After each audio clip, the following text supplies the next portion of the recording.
and welcome YouTube. Today I'm going to be casting a match between the Wehrmacht and the Brits. The Brits is played by Cop13 and the Wehrmacht is played by DJW2104. Today it's an exciting match. I think you guys will enjoy it. It's going to be in one part, so you don't have to skip to different parts or anything. So without further ado, let's get it on. It's just me today. Connor's otherwise indisposed, so it'll just be me doing the cast. So the Brits are going, I'll tell you in a second. The Brits are going for a lieutenant and then probably going to pack their jeep up and move it elsewhere. Or they might just stay static. I've seen that strategy a couple of times, although I don't really tend to use it myself, because obviously improved income on different resources. Now I've played this map plenty of times when I've been doing auto match, and it boils my blood. I really do. I always lose on this map. So we've got a Wehrmacht quarters up here by DJW. And straight away he's getting an MG gun out, possibly for the intent of garrisoning one of these buildings and causing havoc for the Commonwealth. Now see here, I think this means that Cop is not packing his truck up straight away, so he's chosen to remain static for this part of the match, which is an unusual tactic used. So I think DJW scrapped the MG and went for a Volks instead. Probably like cost him a bit of time, but a Volks is probably more useful because of the mobility, etc., the capabilities. I mean, already you can see on the map that the Brits already hold a higher amount of map volume of map than the Wehrmacht, which is unusual because the Brits tend to have less mobility than the Wehrmacht. So no victory points been taken so far.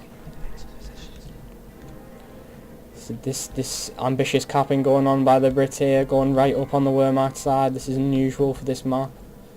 Normally it's a split down the middle, a fight for the victory points, but that's not what we're seeing in this game.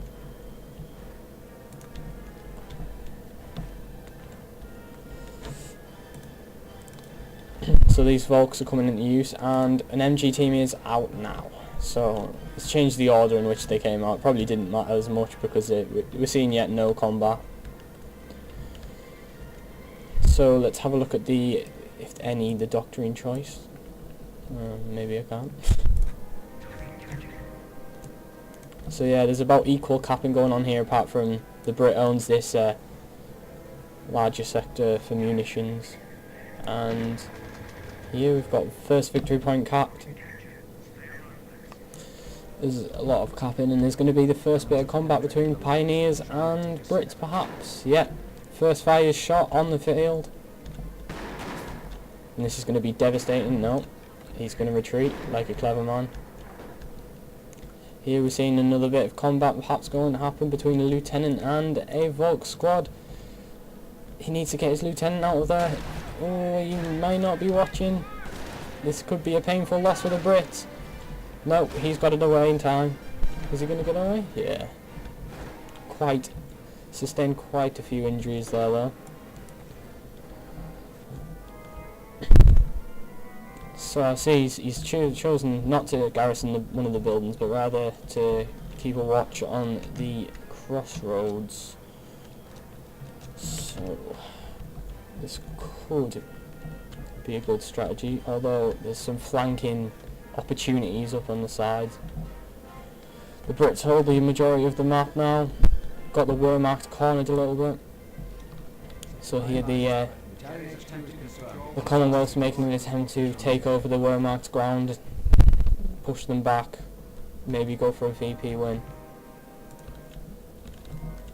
We are not seeing any training going on in Cop 13's Wehrmacht barracks, which is possibly a bad idea. Maybe Needs to be getting some more Volks out, some more mobility, but instead he's gone for he's got another squad of pioneers there. No, maybe not the wisest choice. Here the Brits are pumping out man, but still they have not moved their truck. They are now getting a support truck for the sappers and Stuarts perhaps, which could be devastating in early games. But here we are seeing a bunker go up. Now, if he uses defensive doctrine correctly, he could reinforce his men from this bunker, and this could be a very good vantage point to which stage the battle from, because it is extremely close to not only one victory point but 2 victory points. So if this could be used as a kind of forward headquarters. Here we're seeing a bit of engagement. The Brits getting heavily suppressed by one machine gun squad, but they are at dangerous proximity. He's going to choose to pull out of there. Doesn't really have much of a choice. He's going to get in the bunker, perhaps maybe not the best idea. The Brits just have sheer force here. The Brits support truck is out now, and there's some capping going on up here. This is heavy. One man from this machine gun squad's gone. Still managing to suppress them. Pioneers giving up support, and they've retreated. For some reason leaving your lieutenant behind. Volkswagen support coming up, maybe even to take out this lazy lieutenant. Oh, what is he doing? This is terrible. He's going to retreat, but is it too late? It might just be too late. No, that lucky bastard made it out of there. Seen another Volks. Maybe we could get some shots on his ass. No. The Brits got out of there, but not unscathed, I may say so myself. See, the Brits have set his field support truck up in the command area. This is extremely unusual tactics. Perhaps not for this map though.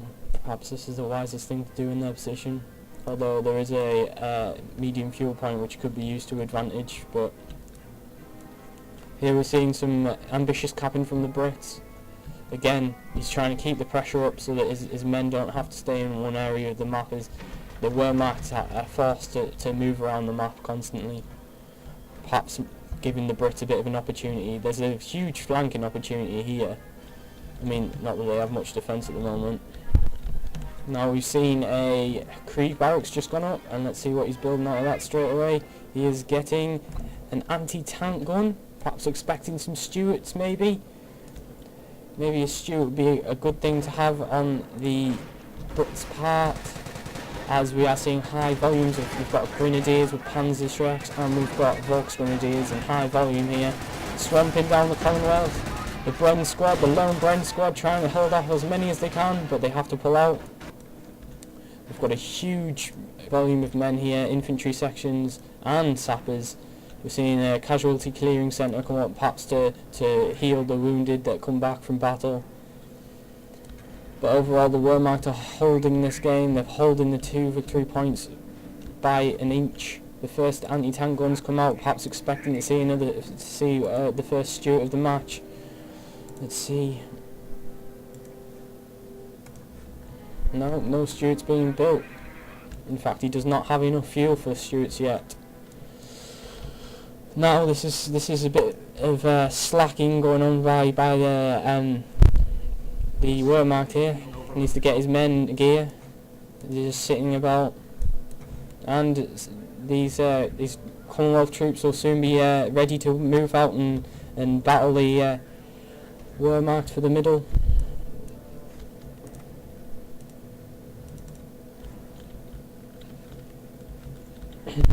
Perhaps maybe if he spread these men out, capped at different points, he'd have a quicker capping point time. Now this huge blob is moving out. We've got, how many? 1, 2, 3. We've seen 4 squads, 1 sapper, 3 infantry sections. Now here there's not much activity going on. Perhaps maybe the Stew army should be coming out to get some armoured cars out. That would probably quench this blob. He's charging his men head first into this. Not sure if this is a good idea. No. Retreating, pulling out, losing men on the way back. It's painful to watch from the Wehrmacht side. Now the Brits are going to continue to cap around on this area here, and Well, the Wehrmacht does not have much more choice, but they need to get more units out, heavy units out. Once the Wehrmacht have all the upgrades, all the buildings, they can start getting panthers out, start getting tigers out, start getting whatever they choose out, and they will be stronger than the Cromwells. It will be stronger than the Fireflies. With that late game power, anything is achievable. Now, I've never seen a British player move their captain out with their men. Maybe that's just me, I'm not a huge British player. Now we've got higher volumes of German men now. We've got higher volumes of the Wehrmacht infantry. But there's a high volume of infantry, British infantry presence as well as. So this could be quite a bloody battle in the middle. Battle phase has just been initiated. And we're seeing our first Stuart. Luckily, the Wehrmacht has got a anti-tank gun out. And this is possibly going to be considered for a medic bunker, as he's using an MG team to garrison it. So medic bunker, MG team. This is a huge bloody battle. Canister shell could be disastrous right here. Is he going to do it? Yes, he did. Got 4 or 5 men there. Flamethrowers firing over the heads of the British. There's explosions and there's gore everywhere. And the Wehrmacht had no choice but to pull out, losing a hefty amount of men there. Perhaps maybe they could not afford that. The Brits are now going to push up onto this bunker, and they might even lose their position.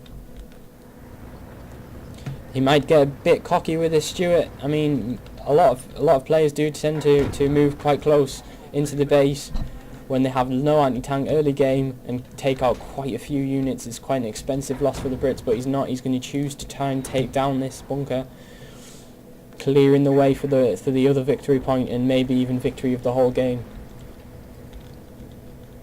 Now, if we look at the map, we can see that the Wehrmacht still hold the necessary fuel points, which means that they are going to be getting out tanks. When the Wehrmacht get tanks, they are pretty damn hard to take down, because you see the Cromwells aren't quite as effective, and neither of the Fireflies not quite as effective as the German armour, like the Panthers and the Panzers. Seeing the Brits be pushed back here, they're taking quite heavy losses, and very injured squad here. Very, very nice use of flamethrower. Pushing them back with very little men is what I like to see. Here we're seeing reinforcement, and we have stormtroopers out. That means that the Wehrmacht player has gone blitzkrieg, which is good, because he can then start getting stews out, which are extremely effective against blobs like this. Bit of a ground war for the middle point going on here. The Brits are vigorously capping away at the fuel points, perhaps trying to delay the time that it takes to get tanks for the Wehrmacht player. A bit of blob on blob action so far in this match. Now we are going to use more use of the flamethrower here. And they're capping and their Piat teams, which means they are 2 guns down. It's not looking pretty, and straight away Wehrmacht's going to take that fuel point back, although it was an inconvenience. Now, what buildings are we seeing? We are not seeing any more buildings. He's possibly going to upgrade to assault phase straight away, go straight for the Panzer Armory. Are we correct? No. Yes, Panzer Command is out, which is looking at Panthers and Panzers, sorry. And what are we seeing over here on the Commonwealth side? Let's just have a look. If we can, seem to be getting a bit of a lag. Here we are seeing an armoured command truck, maybe a spec too late. And we are also seeing another sapper team, perhaps for more Piats, more anti-tank effectiveness, and get them into the bushes, hiding for ambushes. This is a perfect place for ambushes. They could take down a couple of tanks with 3 or 4 Piat teams. Now we've got a high concentration of anti-tank as well. Remember, these These grenadier squads are upgradable with panzer Shreks, which means the British tanks have very light armour, which isn't very good for them. Now, the British Commonwealth are moving out now with their highly newbie blob, and Wehrmacht trying to take ground back, perhaps trying to give themselves more of an advantage on the field.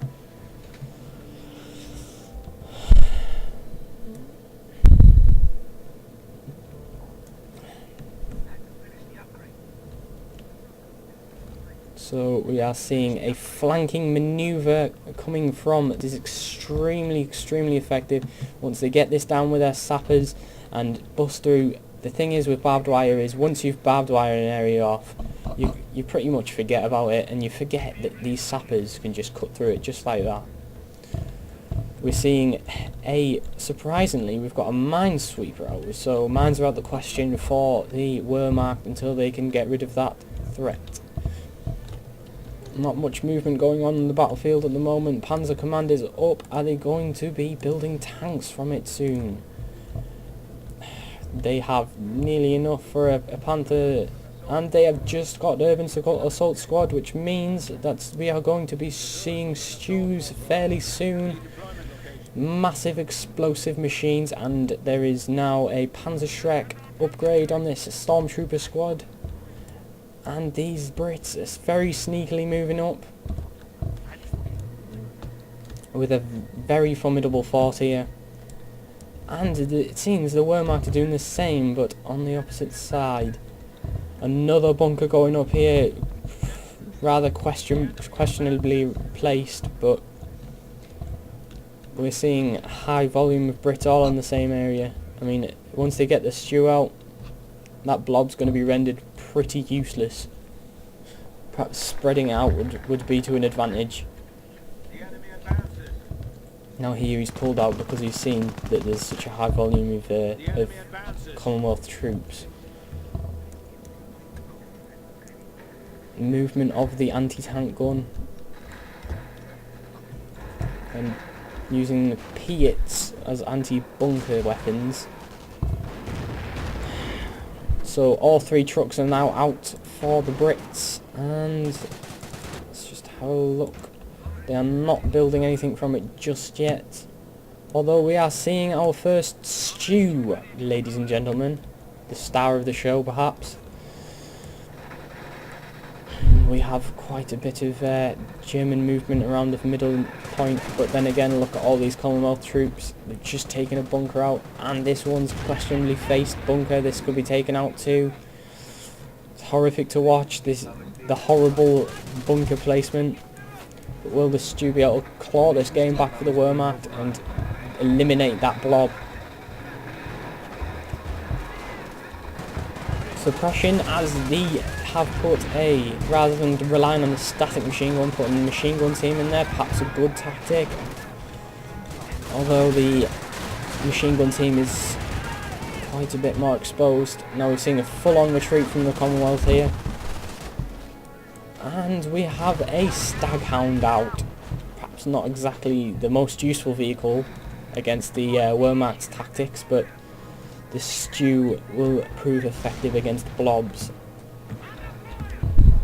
We have a sneaky little cap here from the Germans in an attempt to further strengthen their foothold here on this body of island.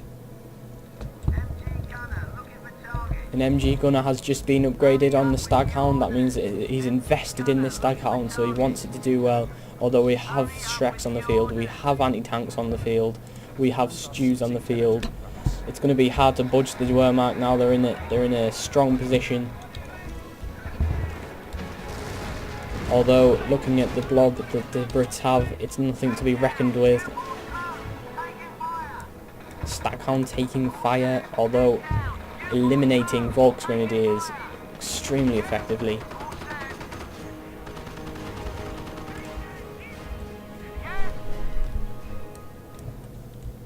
Now here we see a cloaked stormtrooper squad moving up onto the town. And here this huge blob is healing and reinforcing, and now they are moving it out. All these trucks nicely lined up. Probably could have been spread out to higher their resource intake, but that's just me. Got the sappers here taking middle ground, trying to take back what was originally theirs. This Staghound's an extremely good support unit for the infantry, but faced against the anti-tank gun will be taken down easily due to light armour.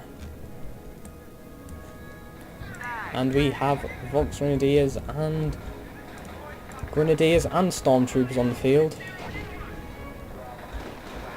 But this is this is bloody. This is going to be a mess for the Wehrmacht, and they're going to lose a lot of men here if they don't retreat. And is that one squad gone? No, that lucky squad made it out alive. The Stew is making long-range shots over the river. And we have... oh, ladies and gentlemen, look at this. If a Stew shot landed right there, it'd be devastating for the Commonwealth. Extremely stupid thing to be doing, capping with multiple squads, let alone their entire army. Extremely stupid. The Germans have capped this victory point in a bid to stay in game against this huge blob. Perhaps another Stew would be of use. And we are seeing the first heavy armour of the game. We have a Panther out. This is going to be extremely bloody for the Commonwealth, as their armour does not match anywhere near the strength of that of the Wehrmacht. German ingenuity is no match for the other way around. The British ingenuity is no match for the Germans. We are seeing a Bofors crop up here as a defensive position, although I don't really see that being very useful, as the Panther is coming to crush it. Now this blob is staying still. Extremely sloppy play late game. We have 2 Staghounds out now.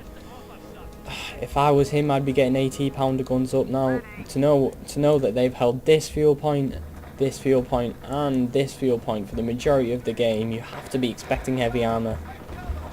Here, the first encounter on the Panther from the British point of view. It's not pretty. Our Stew is moving forward for a flanking manoeuvre. Although we do have Piats here, so we have a slight anti-tank, but against the frontal armour of a Panther, it's absolutely useless. Now obviously the Wehrmacht player is a lot more prepared for anti-tank, so these Staghounds shouldn't pose that much of a threat against the Wehrmacht. If we just look at the victory points now, that this match is extremely close, but by looking at the field you can tell that the Wehrmacht holds a slight advantage. Perhaps the British have numbers, but the Wehrmacht has plain strength on the field. Capping going on down here could be bad for the Brits, as this resource is quite important for the Brits. Although they are fortified quite well down here. They've got their first 80 pounder gun up, which is extremely effective against German heavy armour, so the Panther needs to steer clear of that.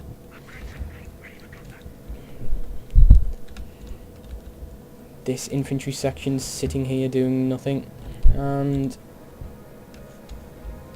it's a waiting game for the Brits. If we go back to the perspective of the Germans, it's really not looking good for the Brits. They're bunking down, but they don't have the power. Could be wrong, but this defence could be broken with easy flanking manoeuvres around this side. Oh, and we're seeing the Stew being used to its fullest and destroying this infantry section garrisoned in the church.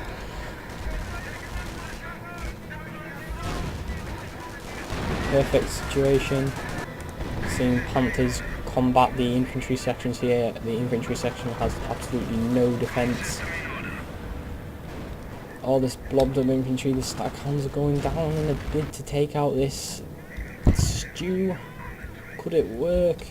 Perhaps their guns are more effective as anti-armour, but it could still be nasty. No damage done to the staghounds, but extremely morale defecting shots here as dirt flies everywhere. But we are seeing a follow-up of panzer behind, so these staghounds can be a lot more useful when the stormtroopers arrive. Now here, down here, the Wehrmacht have capped the bottom point. The British are looking extremely cornered at the moment. And some lucky panzer could take these staghounds out of action for good. And the blob is moving in to counteract on these panzer. Perhaps a retreat would be advisable. Now all this Stew needs to do is fire in the middle of that blob, and it will be extremely effective. And yes, 2 men killed. Another shot out maybe. No, retreat. Wise men, wise men.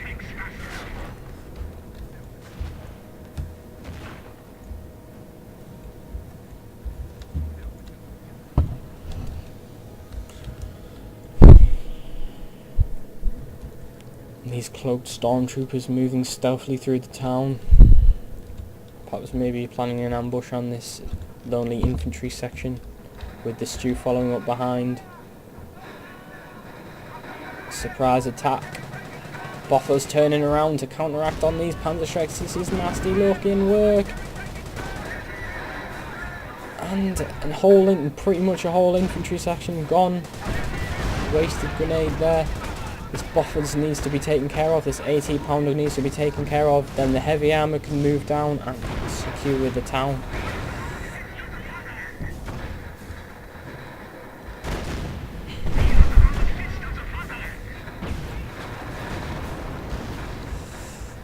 The Stew trying to get some long shots down, and this Boffers has gone, but the Stew can be extremely vulnerable against this 80-pounder gun. Perhaps if he uses a flank, and the building's gone, his cover has gone. Very ambitious clapping going on from the Wehrmacht here, and extremely newbie blobbing going on here. A nice V1 would go nicely here.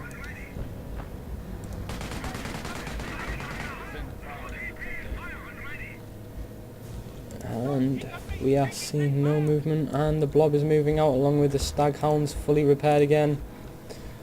And we have a Firefly out. This could be the turning point for the Brits if they use this Firefly correctly, remembering that the Firefly has extreme range but light armour, and its gun isn't too effective at close range. Long range is where it is best used. And we're seeing another Stew come out here on the side of the field, coming in to support the Wehrmacht's push. And Blitzkrieg has just been chosen on the tree. All tanks and armoured vehicles move quickly, crushing everything in their path. Could be useful with their Stews and Panthers. And the British are being extremely ambitious here. Maybe a bit too much. Overestimating the Sherman's abilities here. If a Panther gets behind that, it's the end of it. And we are seeing a prime example of that now. If we get some rear armour shots down on this Sherman, its armour will not last long, as well as panzer coming down on it at the same time. Their only anti-tank capability could be destroyed in the next few seconds of the game. And he's turning his Sherman down, and it's out of control. That means that it's all over. His entire blob can be destroyed by Panthers and Stews without any contention. Why are they pulling back their Panther? You need to get it in the fight. Destroy these, the British, punish them. Stew being surrounded by men with little use, that'll do. Perhaps hoping to get some lucky Piat shots on the rear. Maybe even going to take this Stew out, but it won't go down without a fight.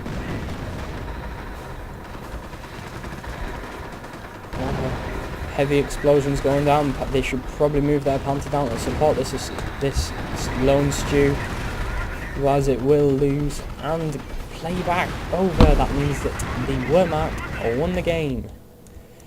This extreme blobbing did not help the Brit player at all. Please never blob. It's counteracted easily by the Blitzkrieg doctrine. I hope you enjoyed this cast. Thank you very much, and don't forget to like and subscribe.